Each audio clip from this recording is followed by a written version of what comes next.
ఓం శాంతి 21/1984 అవ్యక్త బాప్దాద యొక్క మధుర మహావాక్యాలు. మహాదానులుగా అవ్వండి, వరదానులుగా అవ్వండి. ఈరోజు బాప్దాద పిల్లలందరి పవిత్రత, పర్సనాలిటీని, పవిత్రత యొక్క వ్యక్తిత్వాన్ని, సర్వప్రాప్తి స్వరూపం యొక్క రాయల్టీ టీవీని, ఆత్మిక స్మృతి స్వరూపం యొక్క రియాలిటీ సత్యతను చూస్తున్నారు. పిల్లలందరినీ పవిత్రత, పర్సనాలిటీతో ప్రకాశిస్తున్న ప్రకాశ కిరీటధారులుగా చూస్తున్నారు. ఒకవైపు సర్వప్రాప్తి స్వరూపులైన పిల్లల సంఘటనను చూస్తున్నారు. రెండవ వైపు విశ్వంలోని అప్రాప్తి ఆత్మలు సదా అల్పకాలిక ప్రాప్తులు కలుగుతున్నా ప్రాప్తి స్వరూపులుగా లేరు, సంతుష్టంగా లేరు. వారికి సదా ఏదో ఒకటి పొందాలి అనే కోరిక ఉంటూనే ఉంటుంది. సదా ఇది కావాలి, అది కావాలి అన్న ధుని అంటే చింతలోనే ఉంటారు. ఉరుకులు పరుగులు తీస్తున్నారు, దాహార్తులై ఇక్కడ అక్కడ తనువు ద్వారా, మనసు ద్వారా, ధనము ద్వారా, జనుల ద్వారా ఏదో ఒకటి ప్రాప్తి అవ్వాలి అనే కోరికతో భ్రమిస్తూ ఉన్నారు. విశేషంగా 3 విషయాల వైపు కోరిక ఉంది. అనేక రకాలుగా ప్రయత్నాలు చేస్తున్నారు. ఒకటేమో తనువు యొక్క శక్తి కావాలి శరీరానికి, రెండవది ధనం యొక్క శక్తి, మూడవది పదవి మరియు బుద్ధి యొక్క శక్తి కావాలి, ఇంకొకటి భక్తి కావాలి. 2 క్షణాలు సత్యమైన హృదయంతో భక్తి చేయగలగాలి అని, ఇటువంటి భక్తి చేయాలి అనే కోరికను కూడా భక్తి ఆత్మలు కలిగి ఉన్నారు. మూడవది, అనేక ఆత్మలు ద్వాపర యుగం నుండి దుఃఖము మరియు పిలుపుల ప్రపంచాన్ని చూసి దుఃఖము మరియు అశాంతి కారణంగా అల్పకాలిక ప్రాప్తులను మృగతృష్ణగా, ఎప్పటికీ తీరని దాహంగా భావిస్తూ ఈ దుఃఖ ప్రపంచం నుండి, ఈ వికారి దుఃఖ బంధనాల నుండి ముక్తిని కోరుకుంటూ ఉన్నారు. భక్తులు భక్తి కోరుకుంటారు, కొందరు శక్తి కోరుకుంటారు, కొందరు ముక్తి కోరుకుంటారు. అటువంటి అసంతుష్ట ఆత్మలకు సుఖశాంతులు మరియు పవిత్రతను గురించిన జ్ఞానమునిచ్చే లేక ప్రాప్తిని కలిగించే సంతుష్ట మణిలెవరు? మీరే కదా. ఎలాగైతే దయాహృదయుడైన తండ్రికి దాత పిల్లలు ఇలా అల్పకాలిక ప్రాప్తి కొరకు కావాలి కావాలి కావాలి అనే నినాదాలు చేస్తూ ఉండడం చూస్తే దయ కలుగుతుందో, అలా మాస్టర్ దాతలు ప్రాప్తి స్వరూపులైన పిల్లలైన మీకు విశ్వ ఆత్మల పట్ల దయ కలుగుతోందా? మా సోదరులు అల్పకాలికమైన కోరికలతో ఎంతగానో భ్రమిస్తున్నారు, వారిపై దయ చూపించాలి అనే ఉత్సాహం కలుగుతోందా? దాత పిల్లలైన మీరు మీ సోదరులపై దయా దృష్టిని ఉంచండి. మహాదానులుగా అవ్వండి, వరదానులుగా అవ్వండి. ప్రకాశిస్తున్న సంతుష్ట మణులుగా అయ్యి సర్వులకు సంతోషమునివ్వండి.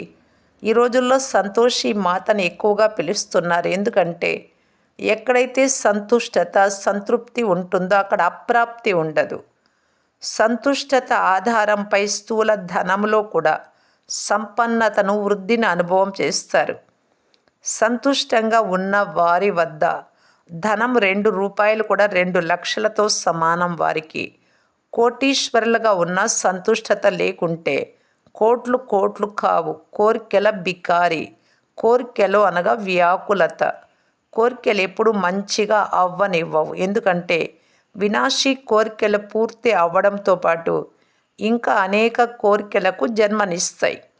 అందువలన కోరికల చక్రంలో సాలెపురుగు గూడులో చిక్కుకున్నట్లుగా చిక్కుకుపోతారు. విముక్తులు అవ్వాలి అనుకున్నా అవ్వలేరు. కావున అటువంటి వలలో చిక్కుకున్న మీ సోదర ఆత్మలకు వినాశీ కోరికల నుండి ఇచ్ఛామాత్రం అవిద్యగా, కోరికలంటే ఏంటో తెలియని వారిగా తయారు చేయండి. వ్యాకులత అనగా స్వమానానికి దూరం అవ్వడం, గౌరవానికి. మనమంతా ఈశ్వరుడి పిల్లలం, దాత పిల్లలం, సర్వప్రాప్తులు మనం జన్మసిద్ధ అధికారం. ఈ స్వమానం నుండి దూరం అయిపోయిన కారణంగా వ్యాకులతలో ఉన్నారు. అలాంటి ఆత్మలకు తమ శ్రేష్ఠ స్వమానం గురించి తెలియజేయండి. ఏం చేయాలో అర్థమైందా? డబల్ విదేశీ పిల్లలందరూ తమ తమ స్థానాలకు వెళ్తున్నారు కదా, వెళ్ళి ఏం చేస్తారు? మహాదానులు వరదానులుగా అయ్యి సుఖశాంతుల ప్రాప్తుల ద్వారా సర్వాత్మల జోలను నింపేయాలి అన్న సంకల్పాన్ని తీసుకెళ్తున్నారు కదా. బాప్దాదా పిల్లల ధైర్యాన్ని, స్నేహాన్ని చూసి ప్రతిఫలంగా పదమాల రెట్ల స్నేహమునిస్తారు. దూరదేశంలోని వారు గుర్తించి ప్రాప్తి ద్వారా సమీపంగా అయిపోయారు. దేశంలోని వారు పరిచయము మరియు ప్రాప్తి నుండి దూరంగా ఉండిపోయారు. కావున సదా డబల్ విదేశీ పిల్లలు ప్రాప్తి స్వరూపం యొక్క దృఢత్వంలో మరియు సంతుష్టత యొక్క ఉల్లాసంలో ముందుకు వెళ్తూ ఉండండి. భాగ్య విధాత, సర్వప్రాప్తుల దాత సదా మీ తోడుగా ఉన్నారు. మంచిది.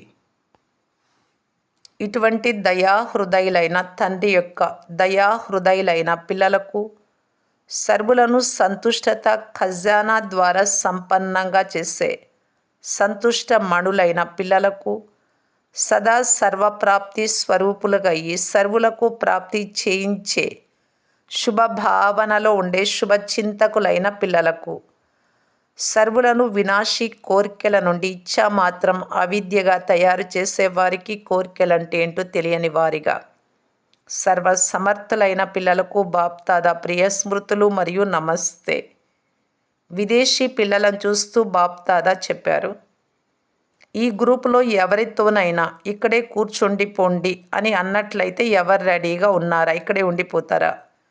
ఎవరికి వెనుక ఏ బంధనమైతే లేదు కదా. అలా కూడా జరుగుతుంది. సమయం వచ్చినప్పుడు అందరి టికెట్లు రద్దు చేయించి ఇక్కడే కూర్చోబెట్టడం జరుగుతుంది. అటువంటి సమయంలో ఎలాంటి రక్షణ కూడా తీసుకోరు. బ్రహ్మబాబా అవ్యక్తమైనప్పుడు ఆ 4 రోజులు ఎలా గడిపారో అందరికీ గుర్తుందా? ఇల్లు పెద్దదిగా ఉందా? వంట వండారా? మరి ఆ 4 రోజులు ఎలా గడిచిపోయాయి? వినాశనం జరిగే రోజులు కూడా అలాగే గతించిపోతాయి. ఆ సమయంలో లౌలీనంగా ఉన్నారు కదా, బాబా ప్రేమలో మునిగిపోయి ఉంటిరి. అలాంటి లౌలీన స్థితిలో సమాప్తి జరుగుతుంది. అప్పుడు ఇక్కడి పర్వతాల పైన ఉండి తపస్సు చేస్తారు. 3వ నేత్రంతో మొత్తం వినాశనం అంతా చూస్తారు. అలా నిశ్చింతులుగా ఉన్నారు కదా. ఇంటి గురించి, పరివారం గురించి, పని గురించి ఏ చింత లేదు. సదా నిశ్చింత. ఏం జరుగుతుంది అనే ప్రశ్నే లేదు. ఏమి జరిగినా మంచే జరుగుతుంది. దీనినే నిశ్చింత అని అంటారు. సెంటర్ ఉండే ఇల్లు గుర్తుకు రావడం, బ్యాంకు బ్యాలెన్స్ సెంటర్లు కానీ ఇల్లు కానీ గుర్తుకు రావడం, బ్యాంకు బ్యాలెన్స్ గుర్తుకు రావడం, ఏది గుర్తు రాకూడదు. ఎందుకంటే మీది సత్యమైన ధనం కదా. ఇళ్లను నిర్మించేందుకు ఉపయోగించిన బ్యాంకులో ఉన్న మీదైతే పదమాల రెట్లుగా అయ్యి మీకు లభిస్తుంది. మిమ్మల్ని మీరు ఇన్షూర్ చేసుకున్నారు కదా, మట్టి మట్టిగా అయిపోతుంది. మరియు మీ హక్కు మీకు పదమాల రెట్లుగా అయి లభిస్తుంది. ఇంకేం కావాలి? సత్యమైన ధనం ఎప్పుడూ వ్యర్థం కాదు. అర్థమైందా? ఇలా సదా నిశ్చింతులుగా ఉండండి. సెంటర్ ఏమవుతుందో తెలియదు, ఇంటికి ఏమవుతుందో తెలియదు అన్న ప్రశ్నే వద్దు. ఇంట్లో వారు ఏమయ్యారు ఆలోచనే వద్దు. సఫలమయ్యే ఉంది, సఫలం అవుతుందా అవ్వదా అన్న ప్రశ్న లేదు. మొదటే విల్లు చేశారు కదా.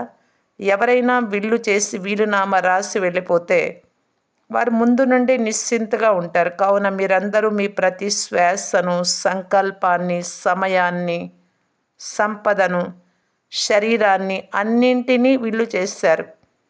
విల్లు చేయబడిన వస్తువుని ఎప్పుడు స్వయం కోసం ఉపయోగించజాలరు. శ్రీమతం లేకుండా ఒక్క సెకండు లేక ఒక్క పైసను కూడా ఉపయోగించజాలరు. అంతా పరమాత్మదే అయిపోయాక ఆత్మలు తమ పట్ల లేక ఆత్మల పట్ల ఉపయోగించజాలరు. డైరెక్షన్ అనుసారంగా ఉపయోగించగలరు. లేకుంటే తాకట్టులో నమ్మక ద్రోహం చేసినట్లు అవుతుంది. ధనాన్ని కొద్దిగానైనా డైరెక్షన్ లేకుండా ఎక్కడ ఉపయోగించినా ఆ ధనము మిమ్ములను కూడా అటువైపుకు లాగుతుంది. ధనము మనస్సును లాగుతుంది, మనస్సు తనువును లాగుతుంది, వ్యాకులత పరుస్తుంది. కావున మీరు విల్లు చేసేసారు కదా పరమాత్మకు. డైరెక్షన్ అనుసారం చేసినట్లయితే ఏ పాపము ఉండదు, ఏ భారము ఉండదు. అందుకు మీరు స్వతంత్రులు.